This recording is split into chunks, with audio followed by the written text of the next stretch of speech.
and welcome to the 5th episode of Chill Air. Let's get this shit. Let's get this shit. Let's get this shit. What's today's topic? All right, today's topic is one of our favorites, card games. Not porn again. No, not porn. Okay. Listen, we already talked about porn. We already did that one. That was last Did we episode. do hentai? That was the first episode. Did we do gay porn? No, but we transferred that one for Mommy Kinks. That was the second and third episode. Card games then. Card games. Second biggest passion, Second I guess. biggest passion. Card games. The beginning, where Moses tore the Red Sea open with a Beyblade. You know that's not a card game though. You know that's canon in I Beyblade. know that's canon. Bro, Leonidas fights armies with Beyblade. Yes, Moses parts the Red Sea with a top. Could you imagine this biblical man with a gray beard just like, let my people go, let it rip, let it rip. Let it rip. A little small top. Jesus held up on the cross by two Beyblades. Exactly. Special move. Crucifixion, huh? Wait, hold on now. What? All right. I know that's Do you think so... they use those like guns? Okay, I'm already getting off topic. Like, do you think like the cops be like, stop right there. Let it rip. Okay. Censoring back. Card games. Yes. So we have to start with the beginning here because the rest of this out of context isn't going to make any sense, in my opinion. What's your favorite card game? My favorite card game would have to be Yu-Gi-Oh! The trading card game. Not necessarily because it's one I play the most right now, because honestly, no, that's a lie, because earlier today in class, I played a game of Dueling Nexus on my computer, but I think I probably haven't physically touched Yu-Gi-Oh! Cards in maybe about a couple months. But the reason why Yu-Gi-Oh! Mainstays is one of my favorites and one of my all-time classics is because just the memories associated with it. And I know I say that a lot about all my other stuff, but nothing beats nostalgia to me, honestly. I remember growing up and going to book fairs and finding the Shonen Jumps and reading Yu-Gi-Oh! Yeah, because I wasn't privileged to watch it like a lot of other kids were. I read Yu-Gi-Oh! As it went on. But you know, the Shonen Jump mangas used to include like promos. And that's how I used to buy and build my first cards. Whatever promos they threw in there, I just kind of grabbed it and put it together. Granted, those cards are worth a lot of money right now, like literally a lot of fucking money. Those Shonen Jump promos, because you know Shonen Jump doesn't print anymore. Of course, I was a kid, so you know those cards got rubber banded and slung across the dirt. And what's a sleeve, bro? I mean, everything was warped. And what's the point of having that stuff? But yeah, just the memories associated with Yu-Gi-Oh! Is the reason why it's one of my favorites. I could probably say at every pivotal point in my life, I can remember a time where I was playing Yu-Gi-Oh! At that point. From, like I said, as a child, reading the manga, getting the Shonen Jump promos, to in high school in my construction class, my friends would duel to see who gets to do the work for the class. Because basically we had a sub so long in that class that the sub would just give us a worksheet a day. And it would all be the same worksheet, all be the same answer sheet. They have the answer key up front because it would change between men and women. They have the answer key up front and we'd be like, so, me and you smartest people in class. I'll duel you. You do my work. I'm like, yeah. That's how I won Utopia, the Lightning, off of one of my friends. So we used to gamble with Yu-Gi-Oh! Cards back at that point, back in high school. And then I remember as a collegiate student, most of my friends I've met in the community student center playing Yu-Gi-Oh! So as I've gone throughout life and as I've just like matured, one of the things that's always been constant is I've always, had Yu-Gi-Oh! And made relationships through Yu-Gi-Oh! But enough about me and my rant. What's your favorite card game? See, I wanted to, before I answer that question, I will go back to rubber banding cards and trashing them completely. Like, yeah, dude. The filing, everything you ever owned? My first collection of cards in a card game. It's not my favorite card game, but it was Pokemon cards. I loved the video game. All of my family thought I loved Pokemon, so they would just buy me Pokemon cards for Christmas. I'll say it, man. I really did not understand anything from the Pokemon the card game whatsoever. I don't think anybody did. I feel like we just bought the cards because it's Pokemon. Yeah, we bought the cards because it was Pokemon. The first collection I had, ruined by milk. So they were all like caked with milk. I want to know how milk got to your collection. I'm watching Pokemon on TV. Okay. In front of the TV with a bowl of cereal. I was going to say with a bowl of milk. Yeah, with a bowl of cereal. And I have all of my cards in front of me because I'm like, yeah, Pikachu. Yeah, Charmander. And I was like, fuck yeah. And then I was shaking and then the bowl and it just went, psh. And then I was like, all right, well, now these are all soggy cards. Let me just wipe them off with a paper towel and throw them back in because I didn't have a binder.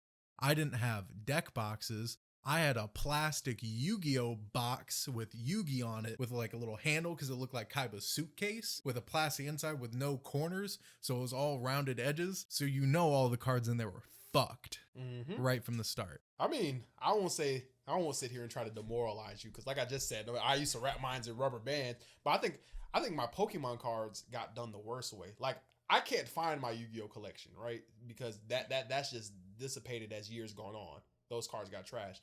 But my Pokemon collection back when I was playing, I didn't even play it. Back when I owned Pokemon cards, bro, and I was just buying them.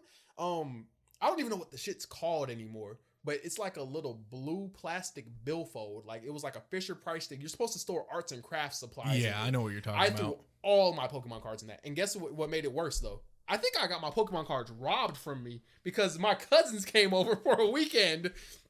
And that same box, once they left after that weekend, that same box that had all my Pokemon cards, I know I showed them all my Pokemon cards in that fucking box. But after they left, I had a note in that box that said, we left in the morning, something, something, something. Now, I'm pretty sure the note said something about sorry about your cards or some shit. And then they were just all gone.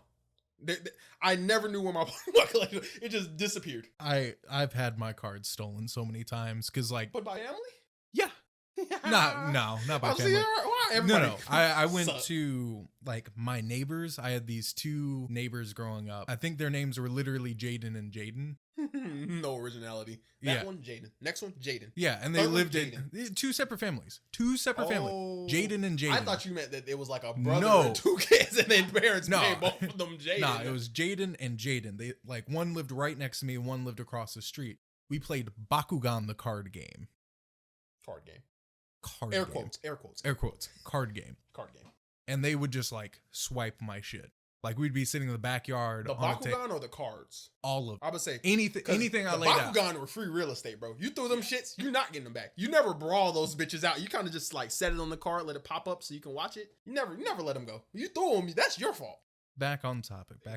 My favorite card game, honestly, is the one my friend group is playing. And it's going to sound like some sappy shit here, but genuinely speaking, I'm not interested enough in a card game to play a card game by myself, to like collect a card game by myself. I own cards, I have cards, but I really need a community of friends to actually sit down with. I'm uninterested in going into a card shop by myself and playing random strangers in children's card games because it's not fun to me. Like I understand being competitive, and at one point in Yu-Gi-Oh I was competitive, but no, I have to have friends. So that's why like with you guys, I loved playing Yes, Yu-Gi-Oh. he means you the viewer.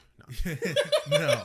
I mean my friends here in town. Like you're all included here in Chill Air. Exactly. When you guys got me into Yu-Gi-Oh, I was like, all right, I used to love this card game. Are Six Samurai still a thing? And then it's 2018. You're just like, hey, bro, is my Mystic Elf still playable right now? Right. Yo, how many normal monsters do you run in your deck? Because I only run a 15 because War's Raider. Yeah. My deck is 20 cards with 10 copies of Darkhold. All my deck is Dark Magician, the Egyptian Gods, and Blue Eyes. Because I mean, what do you mean I can't normal summon this? That's what I was doing back when I was in kindergarten. What do you mean I can't? But Kaiba summoned 3 of these in a turn. Yeah, bro. Like, what you mean I can only summon once? Right. That's a different thing. That's getting that should be a topic. That low key. I'll stem to that later though. Yeah. But we'll get it back. We'll get it back. But I will say, overall, though, in my years of playing card games, Yu-Gi-Oh! Is probably still one of my favorite. It just goes so wide. Its reaches so far. It's literally, Yugi is one of the big 3 for a reason. I mean, well, not big 3, but Yugi is Shonen baby for a reason. He's one of the faces of Shonen for a reason. Yeah, I get such good vibes from the game, Like when I play Magic, I get dark vibes. I get like anger. I get rage. I don't get angry when I play Magic. I just get like slowly more ticked off at the game. That's like I have to play standard in bursts. I have to play commander in bursts. I don't think I can play standard like consistently ever, bro. Exactly. I get annoyed by standard only because everything's at 4. The reason I like commander is because everything's at 1. So at least I know the one time you fuck me with that card, that's the last time, hopefully. And, you know, with Dragon Ball Super, I'm just now getting into the card game. Thank you. You're welcome. What can I say? Putting people on since 2000 something. And it's incredibly fun. It's just it's another thing that I have to dedicate time to and get into and learn, and there's just so many cards and so much information. And you know, I'm not a long-standing Dragon Ball fan either, which I'm working on. I'm working through the Dragon Ball anime as we speak. Dragon Ball. Dragon Ball. Dragon Ball. He ain't in Z yet. No. I'm gonna watch the entire anthology of like the Dragon Ball series from start to finish, because that's what I do. So I feel. But yeah, so overall, Yu-Gi-Oh is my favorite card game, but it really depends on my friend group at the time. But now that we've talked about card games in which you like, what do you dislike about card games in the card game community, just in general? Elaborate.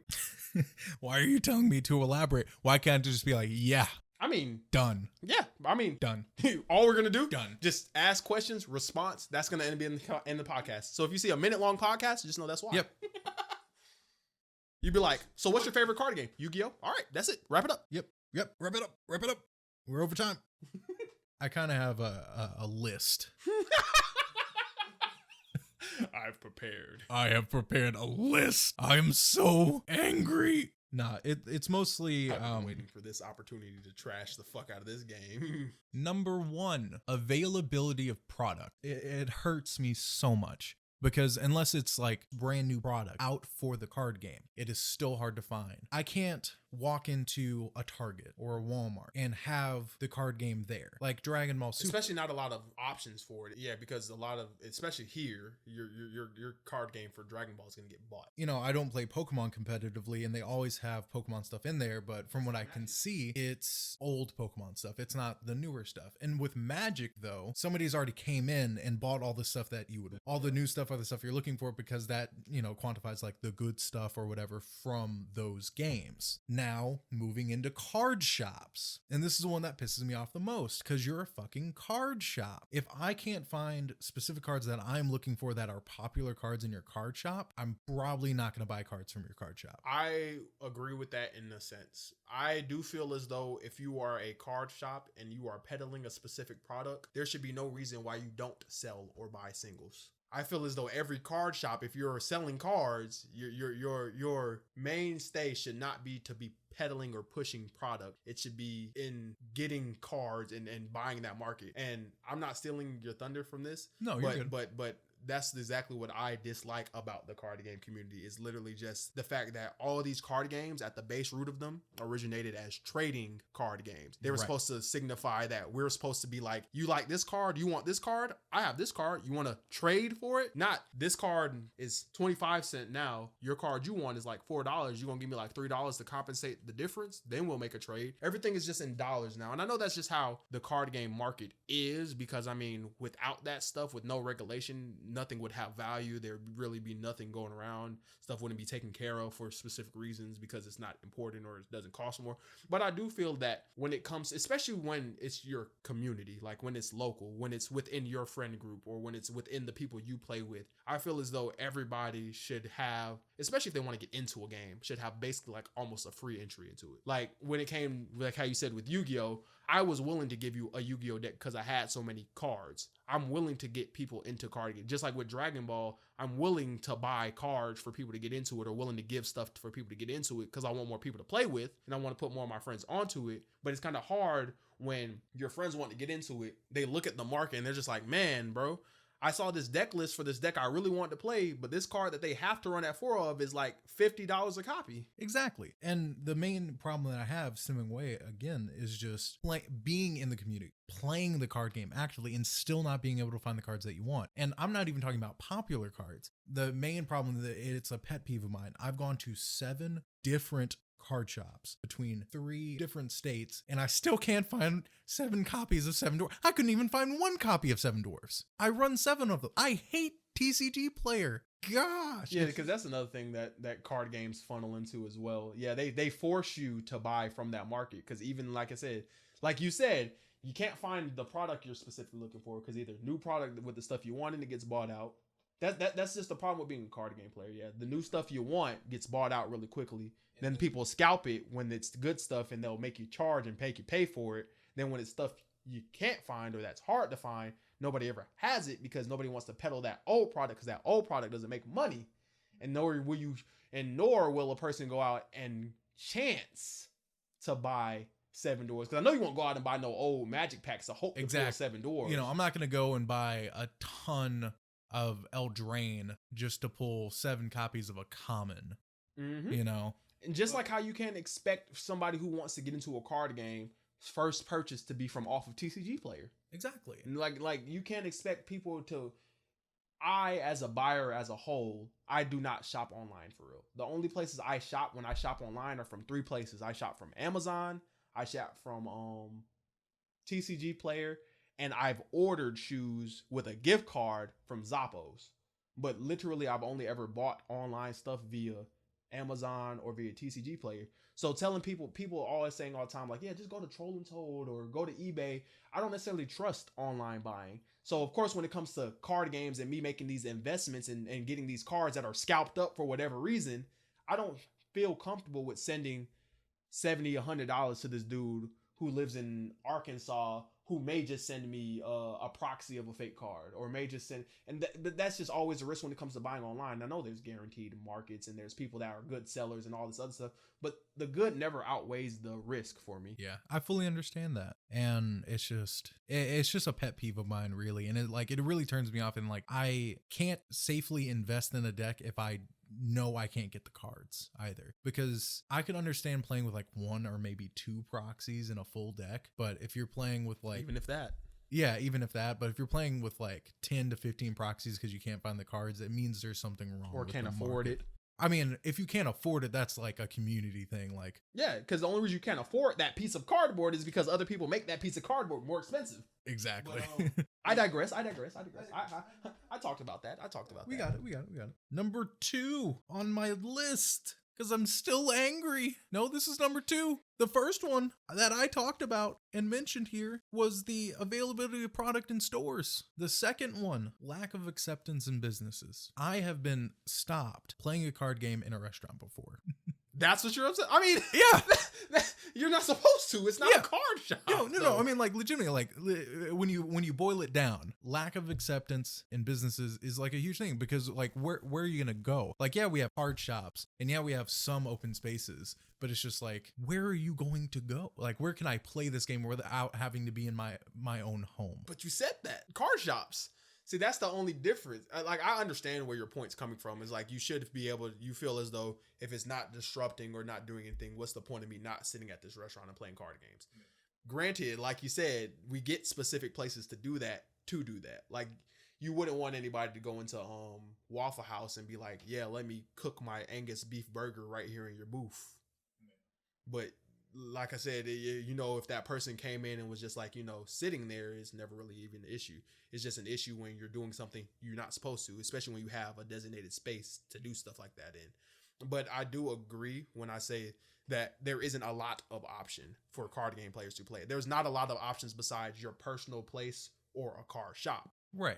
Because it's like, it's not like you can go sit outside and play a card game, because your shit's going to blow away. I was like, yeah, you can, but then you run that risk. And it's like, yeah, going to a restaurant's probably not the best option, but if it's like two McDonald's, bro. Yeah, like 2 siblings playing a card game though, and they get a little rowdy because it's a card game, you know, they're going to get shut down, you know, because, you know, all card games are competitive, but it's just like, not having more places to play card games are what hurt communities, especially when it becomes like a bunch of bullcrap around the card games. I'll completely agree with that. And that's why I said I agree with that statement, because when I was coming down here and, you know, coming from my high school, not knowing anybody here, and that's why I said, you know, that's why Yu-Gi-Oh was one of my things. I came down here and was like, one of my hobbies was card games. Where can I play card games? But the only card shop I saw was Omega, and you know, Omega Card Games, shout out. I guess not, because really fuck them guys. But I mean, Omega Card Shop is like 10, 15 minutes away. And I didn't have a car coming in as a freshman. So, of course, I was like, so where am I going to go to play it? But, of course, I had Davison. But I didn't know Davison was an option until that became. But, yeah, it's like literally there was only one card shop in the entire city of Columbus. And even now, there's still only 2 designated card shops. And it's literally Omega and CCG, Columbus Card Games. I will shout out those guys. Even though their business is everywhere, I will say that is one of the best card shops I shop at. Now you just have to figure out what Columbus we're in. Ohio. No. Fuck. But now I don't remember. Wait, I do. CCG is great. Omega is balls. Only third option is Moxie's. Moxie's is a board game shop. Board game shops don't play card games. They play board games. But yeah, there was just never anywhere I can go to say, hey, I want to sit down and play this game with friends. Where can we go? I do feel as though there needs to be more options for that. Like even your public library. What's your favorite dinosaur? On 3. 1, 2, 3. Velociraptor. Yes, sir. Did we just become best friends? Yep. You want to go do karate in the garage? Yep. All right. Last thing for me, because I know this rant's gone on a little long, but I also feel like, in my final pet peeve about card games and communities, is that they are casual to a fault. And we touched on this a little bit earlier. The reason I feel they are casual to a fault is because the card games are only as casual as the people that you're playing the card games with. Of course. Yes. Yes. So I dislike that though. I do, but I don't. Like it really just, it changes your level of buy-in. Yeah. So, because if your friends are playing these super competitive decks and you want to come in with your structure deck, they will kick the shit out of you. And they will feel no remorse. You should have bought better cards. Exactly. And that's what makes you pay more? Yeah. Yeah, I completely... Especially when it's like, it comes down to pettiness for me. And that's the part about it that I don't like. We'll go with this line of thinking. 2 people that are friends buy decks separately. One deck just so happens to have a specific play that really screws the other person over. So what the other person does is that they buy the counter to that play. And then that person buys the counter to the counter. And then they like scrap those decks and then buy better decks. And then it keeps going until you get to the point to where you're spending $2,000 on a deck just to beat the shit out of this one person. And that's exactly what I was talking about when I talk about Dragon Ball here, where we're at now. Is like, we started with, going to get structure decks, and it was just structure deck v structure deck. But then the more we play, we were like, this guy has a leader himself. Let me build a deck around him. So I was like, oh, since he built a deck, actual official deck, let me build an actual official deck with my money. And it's like, the only reason for it with me though is that with your example, that is a case of how it goes, where one person's trying to outplay the other to outplay the other. But like I said here, it's just a thing where it becomes specific people in the card game cause the card game to change where it's at, like you said. So because this person wants to make his deck better, in order for these people to compete, we got to make our decks better. Yeah. And because our decks get better, theirs do. But it'll always be that cycle until literally we've dumped it in. But that's just how it is with anything though. But I do dislike that about card games, only because it only happens because people love the card game. Right. And it's just like, it's kind of, it uplifts the community. It gets people interested in it because there's actually competition. But then, and this is where the peeve comes directly in, the card game companies just make these garbage cards and they just keep pumping them out. And then, as players, we're like, oh, that's disgusting. Let me have 4. Oh, okay, you guys printed these. Let me have these. Okay, let me have these. And now it's just like, all right, well, everyone sitting down at the table has 3 copies of Infinite Impermanence in their deck. Why am I playing this? Which is an actual feasible thing to do now, because if you did not know, the most recent Yu-Gi-Oh! Structure deck, Cyber Impact, with new Cyber Dark support, comes with Infinite Impermanence guaranteed in the super rare slot. Exactly. So if you haven't gotten your 3 Infinite Impermanences, you can get them today. Yeah. Exactly. Use our TCG affiliate link. We don't have one. Yeah, we don't fucking have one. Please sponsor us. Somebody. I feel that. So, Smoove, what are your pet peeves about card games and their communities? Granted, and a lot of it is what I chimed in on for you, because a lot of our displeasures with the card game is similar, because it's just naturally the card game with it. But if I had to pick a specific issue that was outside of what you said, and I've talked about it, is I hate the secondhand market of card games, because I hate, as expensive as cards get, they're as expensive as, we make them. We drive these prices up. But if I had to pick something completely different that I was digressing from, I hate the idea of tournament promos or championship cards, specific cards that get one printing, and you can only get the printing from competing in specific events or specific places. And that specific event and specific place only leads to a certain number of cards.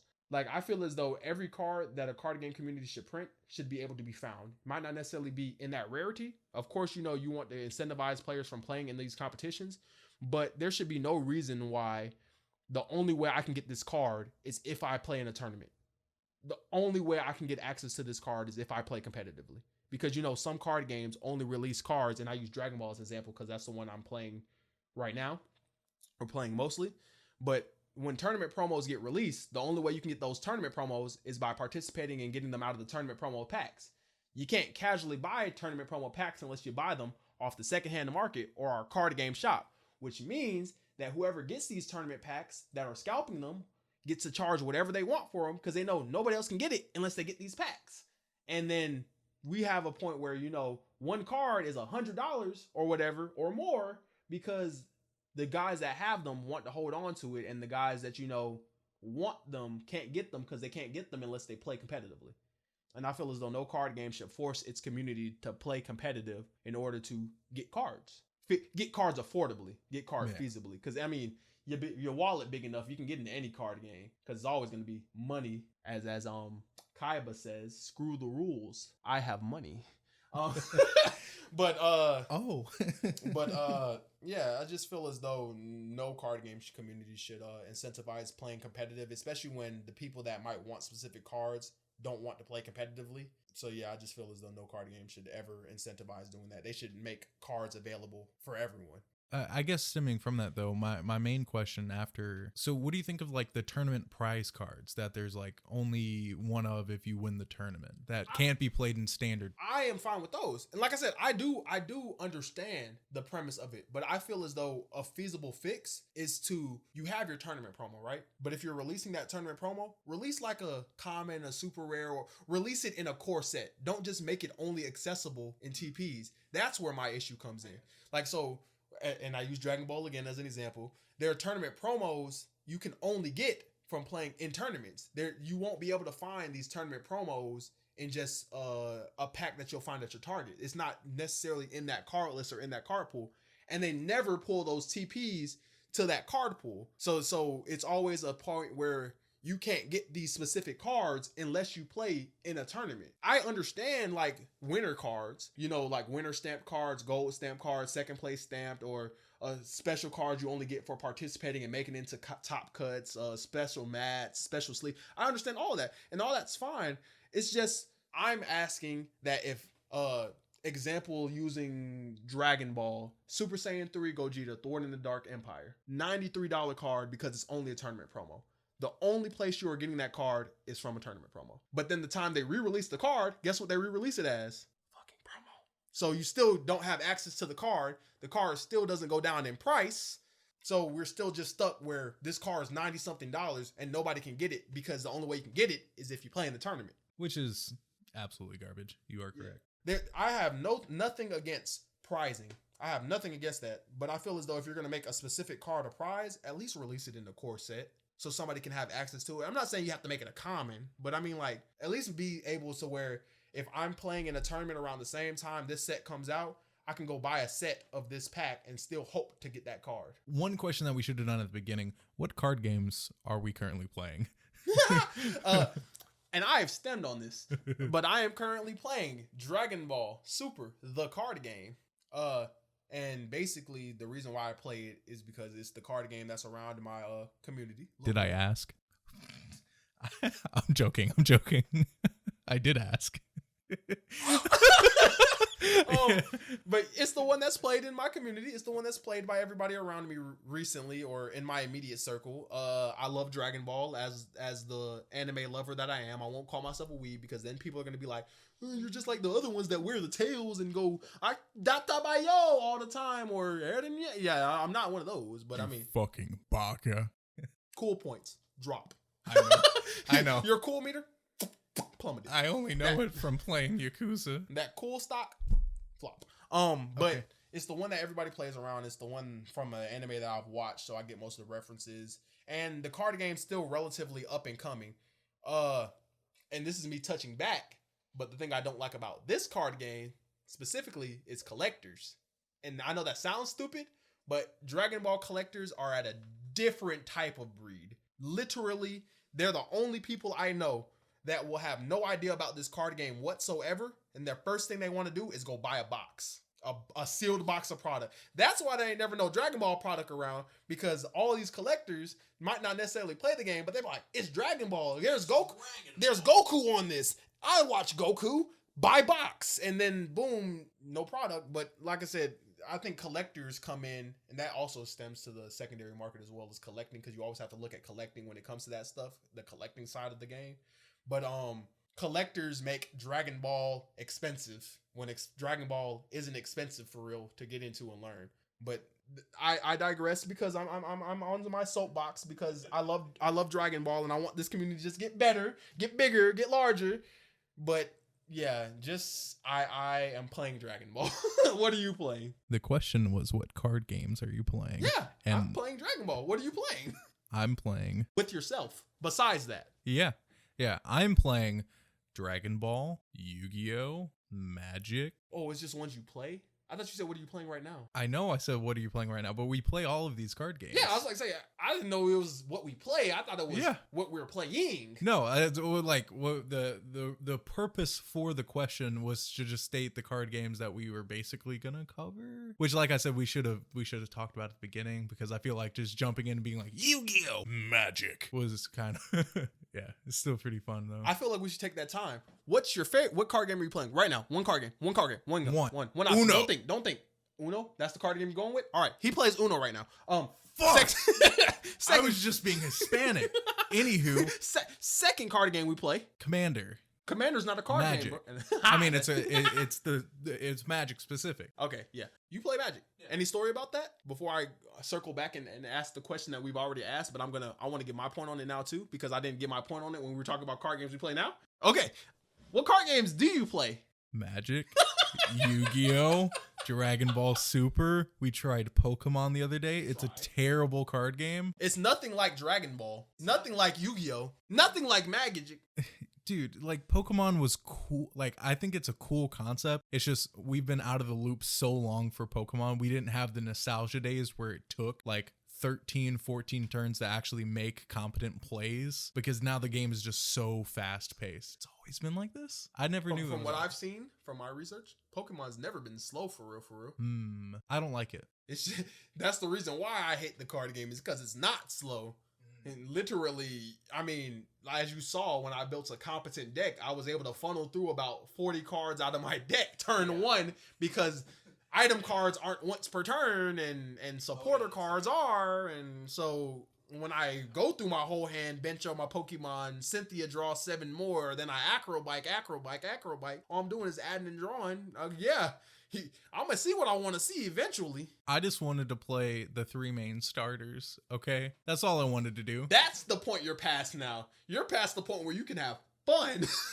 You need to build something competent in order to keep playing. No, I mean, granted, because we all ones that play Pokemon together, you can build whatever you want. But that's true.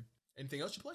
Pokemon, Yu-Gi-Oh, Magic, Dragon Ball? No, I tried Vanguard like almost probably a year ago now. And it looked like a really fun card game. Like, I really like the mechanics. I like the extra zones that you can have and how your deck actually really interacted with itself. It was complex, but at the same time, it was kind of, there's a beauty to it that I really enjoyed, because people are taking these card game formats, or these creators are taking these card game formats and just flipping them on their head and doing something completely brand new. And, you know, like, I've seen a lot of similarities in cards nowadays with how they're printing like effects and everything, making them a little bit more general. Like between Vanguard and Dragon Ball, I can see a little bit of the similarities in just how they're printed. Yeah, a lot of cards are structured the same way because it's a format that everybody can realize. Like a lot of card games are gonna have majority art.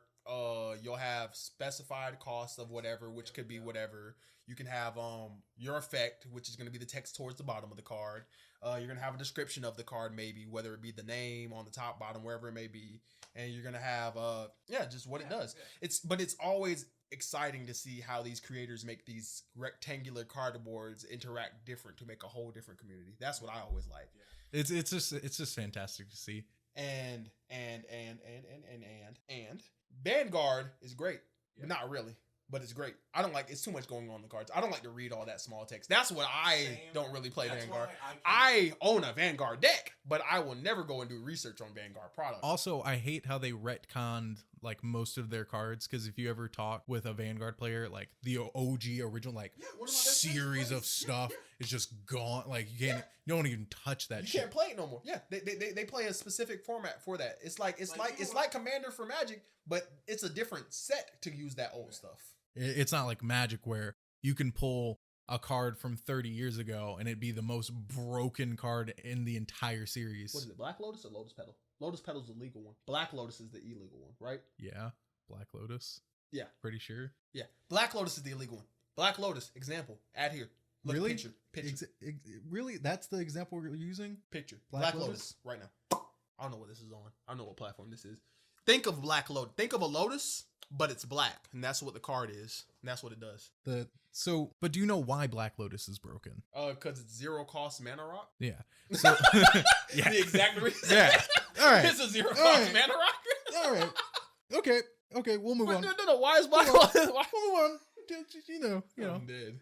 I mean, yeah, like any zero cost mana rock's gonna be fucking broken. All rocks, diamonds, or rocks. Yeah. Mostly the reason this one was broken is because if you manage to pull into it turn 1, you have a 0 cost for 3, and then you have your Soul Ring, which is a 1 cost for 2, and then you're netting mana constantly. And if you're playing like a colorless deck, there's a lot of broken combos you can do turn 1 to give yourself that advantage to where you're winning potentially on a turn 2 or turn 3. But that's because they didn't future-proof that card. They thought that card was okay back then, but now it's not good because everybody's gonna go crazy with that shit. And there's newer cards that allow that shit to just go off now. Actually, all of the alpha cards for Magic were terrible. And a lot of no, all of them terrible. Slivers? No. The problem with OG original Magic is that 1, nobody understood how to play the game, and 2, it was totally plausible for somebody to be playing a deck with 7 of certain cards. So imagine just somebody's like, all right, I'm going to play 7 Black Lotuses because I own them. I'm just going to turn one like, all right, play my turn. But like I said, that's because those cards were fine when your biggest play with all that mana was maybe to play just a 5/5 beater. But it's a different thing now when you have all that mana and you just looped your deck to infinite mana and cast everything from deck. Original Magic still had tons of effects. That's what I'm saying. But you're the one who just said original Magic cards suck. I'm just like, nah, the original Magic cards were just not future-proof. That's why they're broken. They suck broken now. Because they're broken. That was what I was saying. They weren't future-proof. That's why that stuff is bad. It's because future-proofing is never a thing you think of in card games until you actually establish the card game. But yeah, that's what makes... I'm glad you brought up Magic too, though. Because, you know the original arts of the Mox Rocks that were painted by that dude? Yeah. JPEG shit. They look like JPEG shit. He even comes out and says, is like, bruh, I think those cards that he hand-painted were the worst art he's ever done. But they're the most expensive cards on the market. Makes no sense. Stealing it now. I play Yu-Gi-Oh! Magic, Dragon Ball, Vanguard. I dabbled in Pokemon, and I've dabbled in Weiss Wars, and I've dabbled in Chrono Clash, and I've dabbled in Naruto. I've dipped my feet in just about everything because I just like card games. But card games are super interesting. Finding a good one is hard though. Finding friends and people that play it is the hard part, because it's one thing to have, and this is the thing I say when I want to build communities. It's all fun and dandy to play your friends, but playing your friends over and over does get stale. You want to see, because your friends aren't going to buy a new deck every week. Your friends aren't going to play new decks every time y'all sit down and play. So of course you're going to be playing the same thing over and over. Matches could go the same way depending on how your decks are built. over and over. There's no real fun, no real spice. That's why you want to play more and multiple. So, and that's the thing I love about Dragon Ball, which didn't become a problem until recently. But yeah, just having everybody play something different is. You mean that everyone built SS4s? Yeah, everybody has SS4 Bardock now. I have it. I know about 4 or 5 other people that are playing it. You play it. Well, okay. But that was because that Return was to monkey. Return sex mode. Return to monkey. Maybe next time transform into somebody who can get some bitches, monkey. Oof. I need a sensu bean. Head ass. But okay. Granted, yeah, I like the variety of that community because having more people to play with and more people that play incentivizes more people to play something different, if that makes sense. Because everybody playing the same thing gets stale and boring, and everybody should play something different. I feel like as much as you might love a deck, that's incorrect. I lie when I say that. But everybody play what you want, of course. Play whatever you love, build whatever you want, however. But I feel as though no two people should be having the same archetype. Like if you're looking to build something new, don't build something you know somebody else is probably going to build. My best friend plays Golden Vegeta, so I will also build Golden Vegeta. Or just like if I was like, and it's funny because this is exactly what didn't happen, but when SS4 Bardock got revealed, I was like, yeah, I love Bardock. I love SS4s. This is going to be my leader. And then I heard somebody else was like, oh man, I love this card game. It's a rainbow leader. I want to play it now too. So they played the deck. And then I know someone else who's just like, but yeah, I love SS4s. Now I built the deck. And then, I have other people that's just like, yeah, this is cool art. I like the deck. Yes, and then they go, this is the most technical deck with a ton of options. This is really good. This is competitive. I'm going to build this to beat somebody's ass. And they're like, all right, especially when it's good. Yeah, especially when what you want is good too. Yeah. But yeah, it's like, I feel as though everybody should play something different because having that variety is good. But of course, play what you want to play, build what you want to build. At least if you're going to build the same thing, at least throw some spice up in it. That's all I got to say. Hashtag my commemorative photo and my SS4s. Hashtag my foil commemorative photo and my it's not in there SS4s. Yet. It's not in there yet. Not yet. Yeah, not. It's getting there. But it's not there. It's getting there. Nope. Right now it's my spice. You're copying my drip. I know. But, and what I will say to kind of tangent off that just a little bit, if you are in a community, and this is a PSA, if you are in a community of people and something like this happens again in the future, talk with them.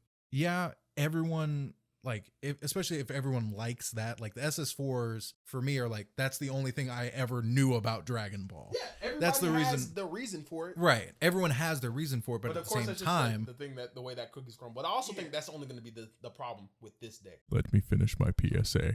The final to the PSA was, don't just build that deck. Build at least one more, or have another player option.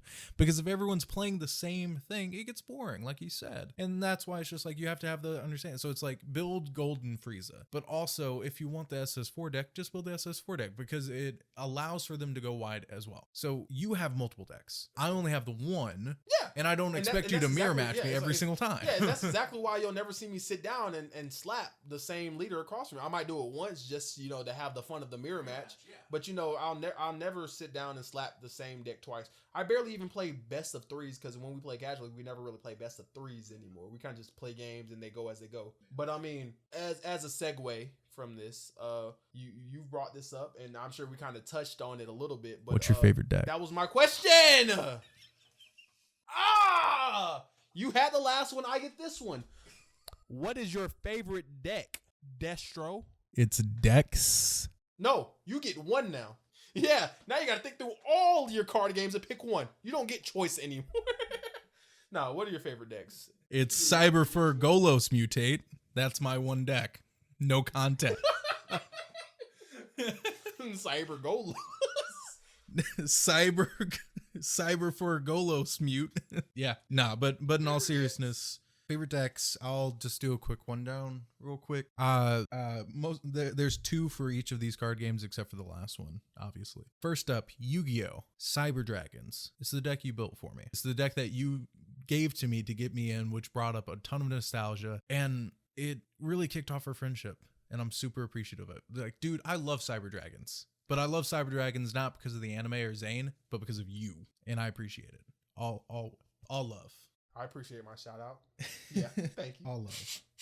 Next up, For Hires. That was the... I remember that phase. Yeah. You went For Hires. Yeah, dude, it was a cool archetype. Like once I first saw it, I was like, oh, I love this. Like the art was cool. The effects were all cool. It was a monster. Like I hate using a bunch of spells and traps because like I hate having to use that zone on the field. But I was just like, oh, like the interactions and the fact that it was just all material, like an all material deck. I was just like, yeah. And I was all for it. It was like, necessarily speaking, I didn't like build the deck because the deck is self-explanatory with all of your, like, you run 3 of everything except for the boss monsters, which you run 1 or 2 of. Yeah. And then you have your Link monster, but still fantastic deck.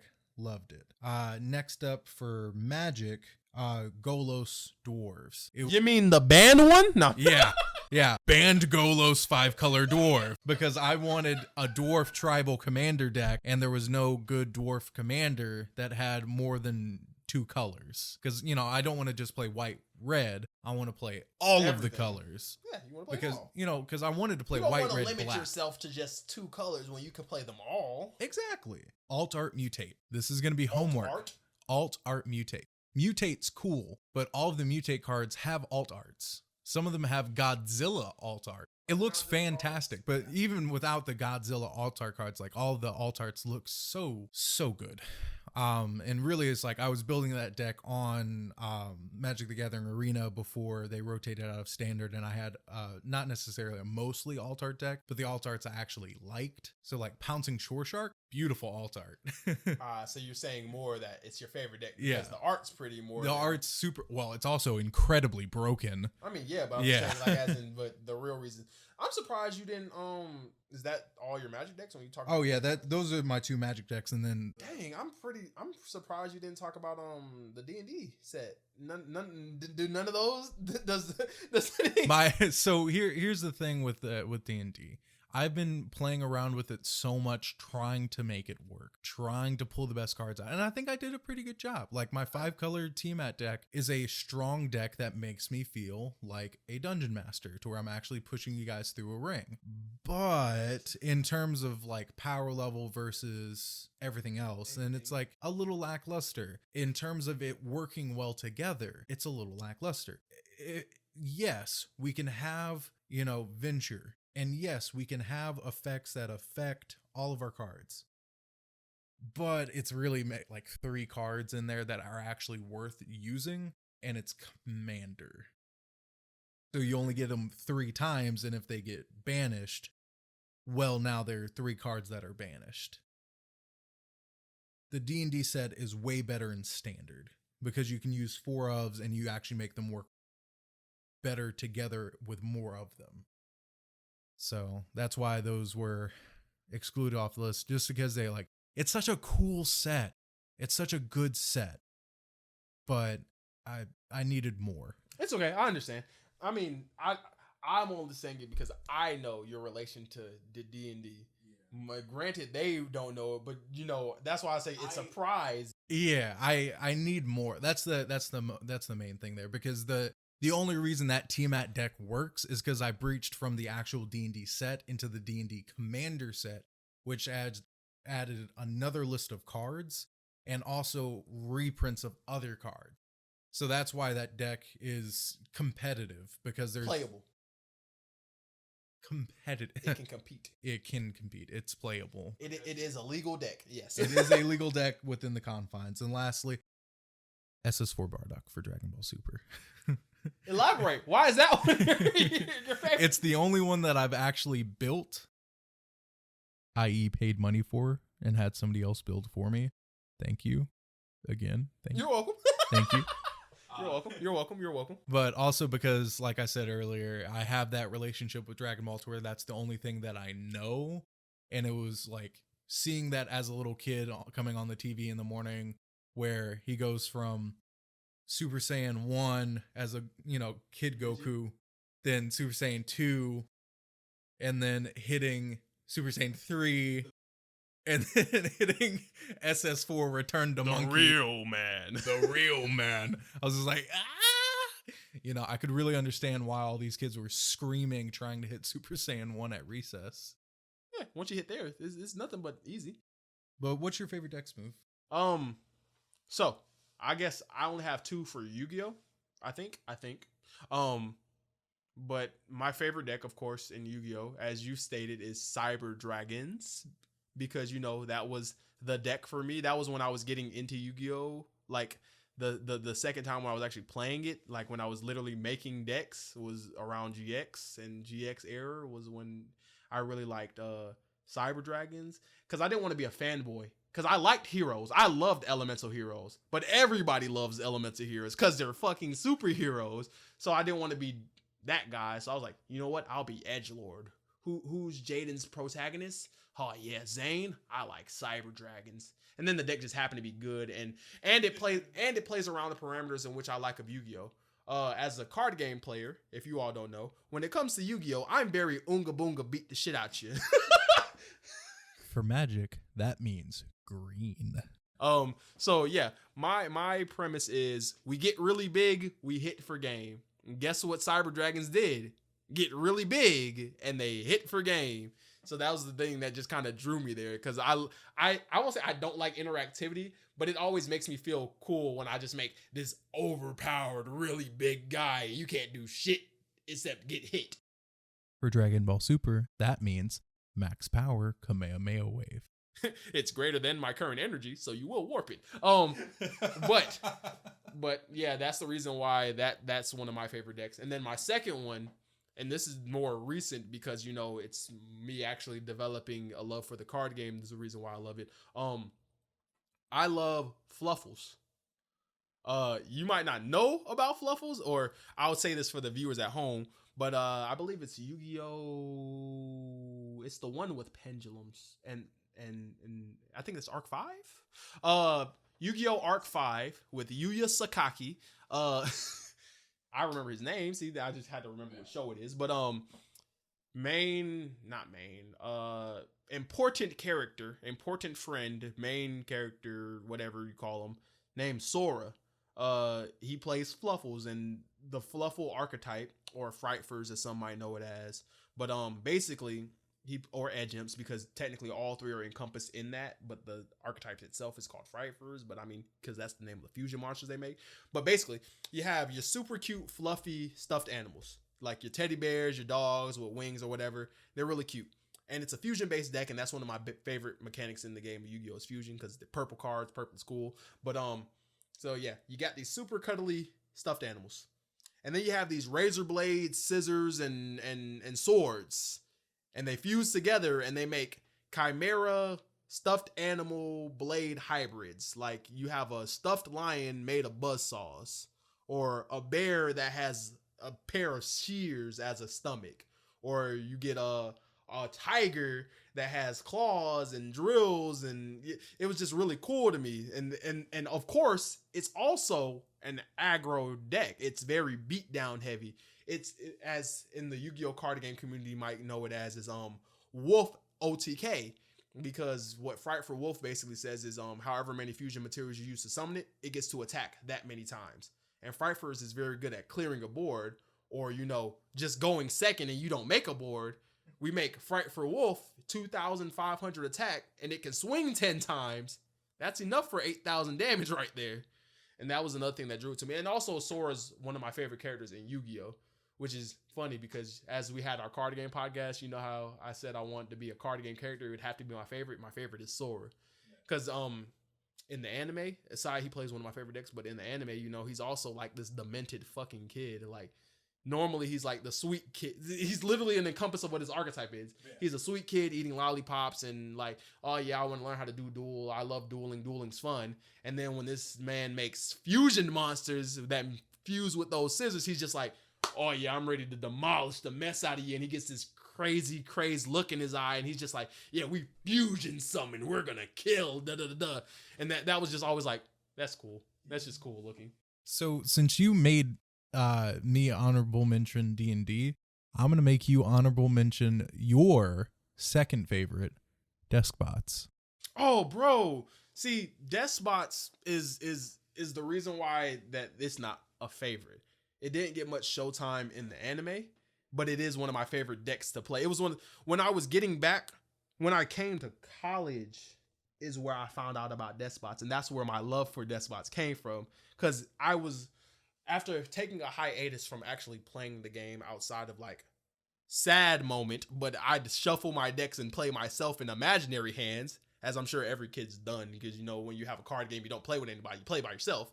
But when I was playing and I wanted to get back into it, I was like, I don't think my 40-year-old Nordic Beast deck is going to do anything against these collegiate students. What archetype can I find that is beat down or gets really big that I can do? And that's when I found Despots, man. And you know, they were machines as well. Because, you know, like I said, I already had Cyber Dragons, but you had Cyber Dragons. And I wanted to play something different as well. And I had already known about Despots. So I was just like, yeah, Despots is my thing. Doing machine duplication into 2 Despot 001s to get those 2 extra searches to then set your pendulum scale with Despot 005 and then Despot 008. Then you synchro summon into Despot Jet. Use Despot Jet's effect to pop Despot 005 in order to then get a spell and trap. No, I'm just joking. But you could have just played Sky Strikers. You could have bought the 3 structure decks and played that the fire one. Engage is banned.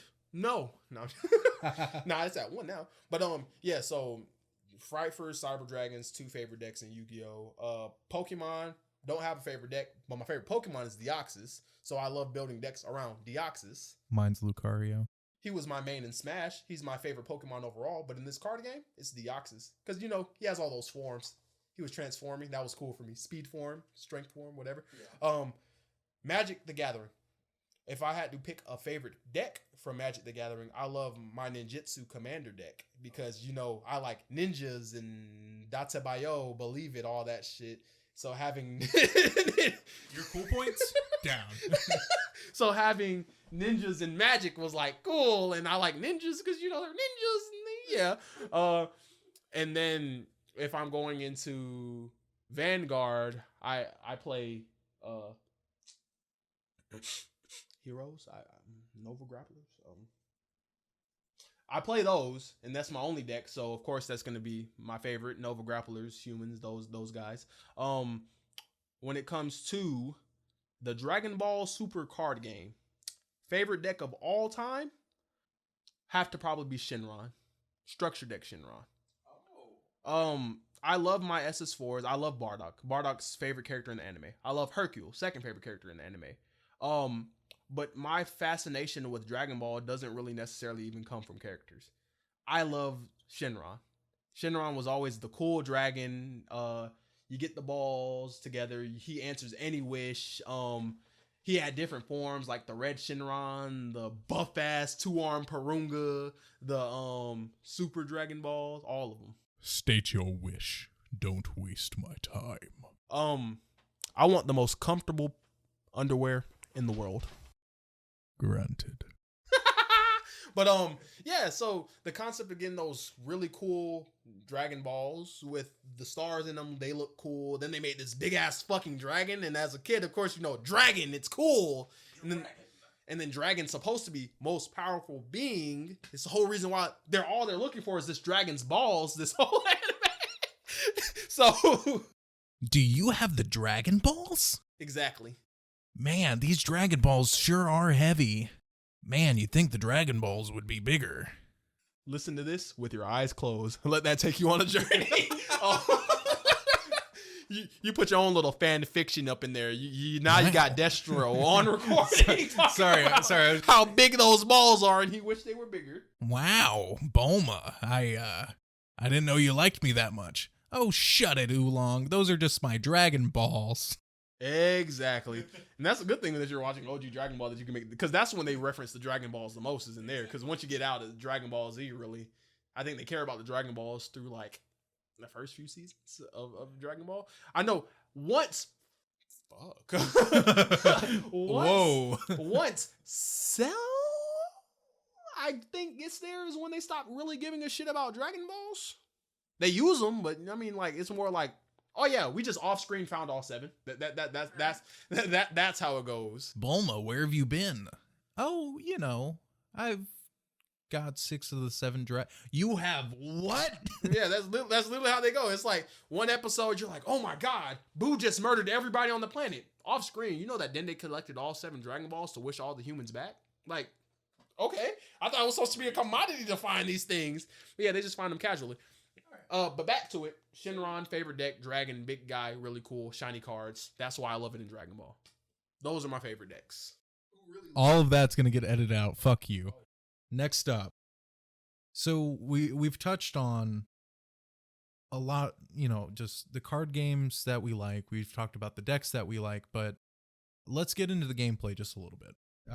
What's your most memorable moment in card games? Most memorable? Why was that the segue? That build up, I thought you were going to do something completely different. But what did you say? What was the question? What is your most memorable moment in card games? Fuck, and this is the one that I talked about. I said I never had any memorable moments. If I had to signify a single moment in my life as a card game player that I think defines perfectly what I am as a card game player, Davidson Yu-Gi-Oh tournament. I went up against James, first round, kicking the shit out of me, down to like 1,000 life points. Had exactly like 3 monsters left on the field. At the time, I had playing Cyber Dragons. At the time, I only had one Ring Dragon of Raw Sphere Mode. And for those of you who don't know that card's effect and that card's text, basically, you tribute your opponent's monsters or summon it, minimum requirement 3, and they get a useless ball, and you get back the ball and Wing Dragon of Raw later. But like I said, getting this shit kicked out of me, getting my teeth kicked in. Didn't really care, I was having fun. But established his board, drew for turn, Sphere Mode. Only one in there. And I just pulled, and the thing that made it even more lucky was that I pulled it that day to put in the deck. Because I was like, why would I play Sphere Mode? But somebody was like, bro, Sphere Mode is a good card. It's removal of 3 monsters on your opponent's side of the field. I had no idea what a fucking kaiju was, and I wasn't running Lava Golem, so I was like, yeah, we'll just take it in there for the tournament. Get my shit kicked in, drew it, wiped his board, made, which one is it? Chimera Tech Rampage Dragon. Blew up Spell and Traps, 21, 21, 21, 21. Game. And it makes it even more funny because he stopped playing the game for a minute after that game, because this casual guy came into this tournament that he really wanted to top in and kick the shit out of him. Well, not kick the shit out of, but won, set them to losers on that fucking Yugi Moto shit. Yeah, I was just like, bro, there's only one card in my deck that can save me. Card in the deck that can save me. And the only other time that I feel like that instance probably came up was, I think, were you even there? I was playing my Utopia deck in Davidson, and I believe it was me and a couple of other friends. We were sitting down, I was playing the game, and I was just like, Shining Draw, and I drew Shining Draw for turn. Yeah. Reveal Shining Draw, use Shining Draw. That's probably the only other. I feel as though that perfectly encompasses me as a card game player, is my luck. That's what makes me the good card game player, is my luck. So the most memorable moment would be when my luck flexes. What about you? What's your most memorable moment? Most memorable moment, and it's gonna sound sappy, as like they're all memorable moments for me. I hope in, the next 20 or 30 years, when I look back at my time in college, I really hunker down and have these memories, because it's just like, it's been such a great fucking time. Metas change, games change, but the friendships always pierce through. That was very anime of you, bro. Friendship is the real One Piece. Yeah. I'm going to hate that ending. Anywho, and this, I saved this one for last because I wanted to end this podcast in anger. You woke up, chose violence. We're gonna end it with violence. Yeah, no, I chose violence this morning waking up, so I'm gonna start the next day with violence. I woke up. I'm gonna worst everybody else's problem. Worst mechanic. Link summoning sucked. Link summoning sucked. Link summoning sucked. Link summoning sucked. Link summoning fucking sucked. What was the worst mechanic ever invented? Dash enforced. So if you hadn't already guessed it, but I hated I hated Link summoning as a whole mechanic. I hated the implementation of you get one extra monster zone when we just went from spamming 5 straight. You get one, and if you don't have arrows, you can't get others. So that literally cut every old deck because you have to include a generic link if you want to get link. But then you had to overcommit for your combo to make the link. But you can only make the link that has a down arrow or diagonal arrows, which, you know, of course, shot up the price of the down arrow, diagonal arrow link monsters. So it was expensive to do. There weren't a lot of them. They were scalped. And it already fucked the previous formats. It literally made it to where, like, any other deck that was decently viable that can put 2 or so synchros, fusions, exceeds on board that could genuinely put up a fight just got cut. Because now you're just like, you either make one really good boss monster or you have to make a link and go around all these extra hoops to make this useless link that's basically just a beater with good arrows to play your deck the way it was originally. And of course, now it's not a problem anymore because we've gone to master rule whatever revision where you can play link monsters only go in the link monster zone, and then you can special summon your extra deck monsters in any zone. But as playing that game, playing Yu-Gi-Oh at that time, I genuinely hated the mechanic of link summoning because it made the game overly complicated and slow. And granted, that's what the card game needed, but they didn't need to slow it down like that. They didn't need to kill every other product that they just released to make the game slower. Oh, I fully agree. What about you? What's your hated mechanic? So, and this is gonna sound super fucking silly, and it's I hate that you have to draw 7 cards and mulligan the full hand. Why can't you selective mulligan Magic the Gathering?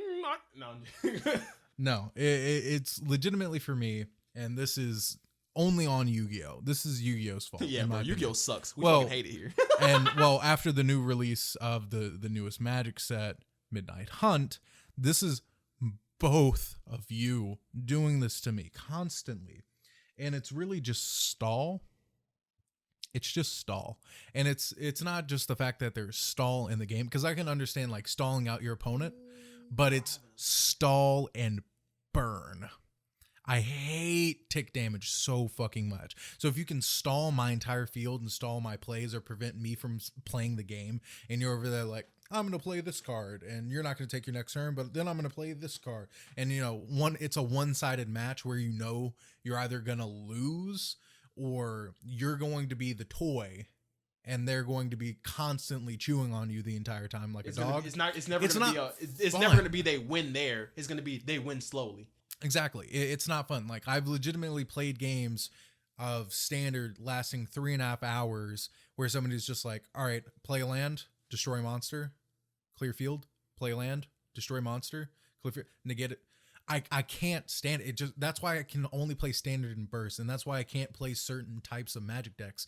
Like, I would prefer win by commander damage. I would prefer poison counter win than I paid for this deck. I paid money for this deck, and I can't play a single goddamn card. Yeah, I completely agree. I do hate stall in card games as well. I do feel as though it is a very stupid mechanic. I mean, granted, you play how you want to play or whatever, but I do hate that. And it's funny because when you brought that up, that made me remember something else I hate. It's probably not my most hated thing, but and it's gonna sound stupid, but I hate interactivity, if that makes sense. My issue with Yu-Gi-Oh! And the reason why Yu-Gi-Oh! Is at such a fast pace now, and the reason why I haven't really picked up the game recently, is just because of the amount of interactivity. When you draw for turn, you have to ask before you do anything for responses. Attempt to activate effective monster in hand. Do you have a response? Summon monster. Do you have a response? Go to main phase 2 or go to battle phase. Do you have a response? Summon this monster. It has an effect. Do you have a response? Like, I hate the ability for me to build a deck, like as you say, pay money for a deck, build a win con, and then somebody else can just have the answer to your win con or the stop to your play, because then you never reach what you paid for that deck for in the beginning. And the problem we're having isn't like planned stops. It's the one card stops, like Effect Veiler. Or like all of the Yu-Gi-Oh hand trips. The turn stoppers. Like stuff that when it comes out, it ends your turn. Like when Ash Blossom first came out, if you did something to search and you got Ash, that ended your turn. It didn't matter if it was once per turn. Or now more recent, you, and this is funny because I genuinely hate this deck in Yu-Gi-Oh! And everybody I know usually knows that my displeasure for this deck. Most people in the Yu-Gi-Oh! Community hate True Draco. I'm okay with True Draco. True Draco's okay. It's fine. It's I won't say it's the best deck, but it's fine. I can't. But I fucking hate Ultrageist with a passion because all they did was, it's literally like what you say. They set 5 traps. They activate a spell card that says you can't activate spell cards unless you control a spellcaster. They'll normal summon their spellcaster, set 5 back row, and say, deal with it. So now you can't activate spells. When you normal your monster, they'll have a response with their trap cards. When you activate an effect, their monsters will have effects in correspondence, or their traps will have effects in correspondence. I hated that everything that you could possibly do, they have a response for. And that's what I hate in card games, is when it doesn't matter what play I make, if somebody has an... I'm not saying don't have an answer for my out. You know, when I make my boss monster, I of course want there to be somebody who... There has to be a way to get rid of it, or else it's broken. But I feel as though that interactivity should be done on that person's turn. I feel like you should not really be interacting on my turn. Now, granted, there needs to be some of that in there so that way you can have balance and so that way stuff doesn't become out of control. But I do just hate the amount of interactivity. There's literally a response for everything in Yu-Gi-Oh! And it's needless to say that, yes, but also if it's a deck gimmick, that's the deck you sat across, and that's the one you have to play.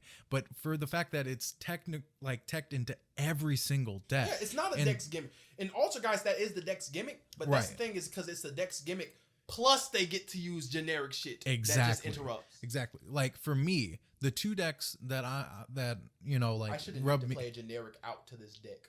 Exactly. In order to do it. The decks that I am fine with, and I think that are cool, that run across those same effects, that are kind of like you're playing chess instead of playing Yu-Gi-Oh! Is like Sub-Terrors. And then... That's fine. That's fine. That's what I'm saying. I have no problem with control at all. Yeah. Yeah. And then there's the other flip deck. Crawlers. No, not Crawlers. It's the... Ghost Tricks. Yeah. Thank you. I couldn't remember. I knew they were like Spooky Boys, but, Ghost Tricks, my man. Ghost Tricks. Used to be one of my favorites, too. Yeah. The reason why they were one of my favorites is because one of their Exceeds monsters says if it gets 10 materials, you win the game. I didn't want interactivity, so I found that WinCon. Yeah. Just like Destiny Board or all the other games. Since we've gotten this hyped about worst mechanics, this is the final question, and then we have to leave you. You, the viewer, he's not leaving me. I get him after this. Angriest moment in a card game. I've described to you what I hate. I'm not usually an angry person. I'll say I'm not usually an angry person overall. But whenever I play Ultrageist, I hate it. I physically hate it. Like, if I see somebody go marionette effect, I want to scoop. 9 times out of 10, I will scoop. I never try to sit across anybody that plays Ultrageist because I know I'm going to have this removal. I have to have this out to beat this deck. And if I don't, I lose. Especially now. Red reboots at 1. Red reboots at 1. Harpy's Feather Duster is at 1. Why are my outs to these kind of decks only at 1? Called by the Grave is at 1. Why is all this shit at 1? But they get 3 Multi-Faker? They get 3 Protocol? They can stall me for 29 turns? Negate all my effects? Respond at all? They get 3 of all that? But I want to play 1 red reboot, and that's my problem. I want to play more than 1. That's where the issue comes in. That's what Konami needs to fix. His hands are literally shaking. I just want that to be known. And that's probably the loudest you'll ever hear my audio ever. But I literally fucking despise Ultrageist with so much passion. Because when I was getting back into replaying and actually buying cards, that's what was in the meta. And that's all everybody played. I played in like Zodiac was tier 0. That's fine. That's cool. That's combo deck. That's cool. Whatever. But I hate it when the meta is literally just, we set 5, you out it or you don't. You got your Feather Duster? Because if you don't, we're winning from here on out. No. Drawing and setting. At the time you would have played, Feather Duster would have been banned. Oh, you'd only Feather have... Duster was banned when I was playing, yeah. I had the main deck, 3 MSTs, 3 Twin Twisters, 3 Red Reboots. Exactly. To deal with it. Exactly. For me, and get rid of my combo so I can stop you from setting 12 and passing. See, mine's gonna be less dramatic completely because my problem, I fully got into Yu-Gi-Oh! I was getting competitive at it, and then I was dealing with Sky Strikers. Everyone loved Sky Strikers. I was like, oh, because you play one creature, and then you have your entire deck of utility around it. Control. Straight control. But then they released Mystic Mine. Yeah, that's where a lot of people I gave up at. Yeah. Mystic Mine was just Mystic Mine. It's still degenerate, but yeah. I mean, people don't really play it as much anymore. But yeah, I loved it. It's degenerate. I loved Mystic. See, I did what Alter Guys did, but on one card. Yeah, Mystic Mine, Sky Striker. If you went turn 2, Mystic Mine in hand playing Sky Striker, you basically won the game. Because as long as you don't remove creatures, they're gonna put more than one creature on board their first turn 9 times out of 10. And right. all you play is one creature with Mystic Mine. Yeah, and you're fine. It's the ultimate stall card. It's the worst thing that I hate because it's the ultimate stall, and that is why at least it's only the ultimate stall in that deck. Other decks can't utilize Mystic Mine as well as Sky Striker can, though. Not as well as Sky Striker, but it brings me to the deck that I built and dropped within a week. I paid money for it. Mystic Mine burn. Mystic Mine burn for Exodia. Fucking it cannon. 5 pieces of Exodia. 2 it's the looting cards. Reckless Greed. I was about to call it Faithless Looting. Somebody crucify me. There is looting cards there. There's like cards of sanctity or card of sanctity is the card that looks like you just draw. You just keep drawing until you hit Exodia. Yep. They can't do anything. You play Upstart, you play One Day Please, you play Into the Void, you play Card of Demise, you play... I let him run the deck list because I'm not going to remember any of this shit. Pot of Extravagance, you never play Desires because Desires is bad in Exodia, but isn't Pot of... Desires is the one banished 10 off the top. Yeah. You play Extravagance, you play now Prosperity. Not Prosperity. What is the new one? But you see what I mean? It's those types of mechanics that piss me off. Cards till you get to Exodia, but because you're not playing any creatures, when your opponent normal summons 1 card and you go Mystic Mine turn 2 pass, they're done. See, but my main problem, that's the angriest moment wasn't that they released the card. It's that they released it. I built the deck in a week. I played it, and I would have to say 7 out of the 9 games that I played with the deck before I sold it, the final piece of Exodia was always at the bottom of the deck. It was always at the bottom. That's why you play Mine Burn, not Mine Exodia. You play Mine the Burn, exactly. not Mine Exodia. Yeah, you have to play Burn for Exodia. We were playing, what was it? Dueling, it was some Yu-Gi-Oh! Online platform, and we did a Mystic Mine Exodia mirror match. Yeah. And I was like, I got 5 cards left in, that was another one of my anime ones. I was like, I got 5 cards left in deck, but I got 4 pieces of Exodia in hand. All right, you better kill me here, Sean. You had 2 cards in deck. I did. You drew for turn, and it wasn't it. And you passed, and I drew with 8 cards left, and I was like, yeah, I got all 5 pieces, bro. Come on. Yeah. It was just so, it just makes me angry. So I wanted to say thank you all for coming out and listening. We did make a bunch of audio upgrades for this cast. I really hope you guys... Did you notice? Wearing your ear holes better. Yeah, I really hope you guys can notice the difference. I spent a lot of time thinking this through and trying to get it set up. And money. I want you guys to really reach out to us. We're posting on YouTube, Chill Air by Destro Smoove. We're posting on our social medias. Go give us a like. Go give us a follow. If you want to hear something, tell us. Please. We'd love to tailor to you guys to get more listeners.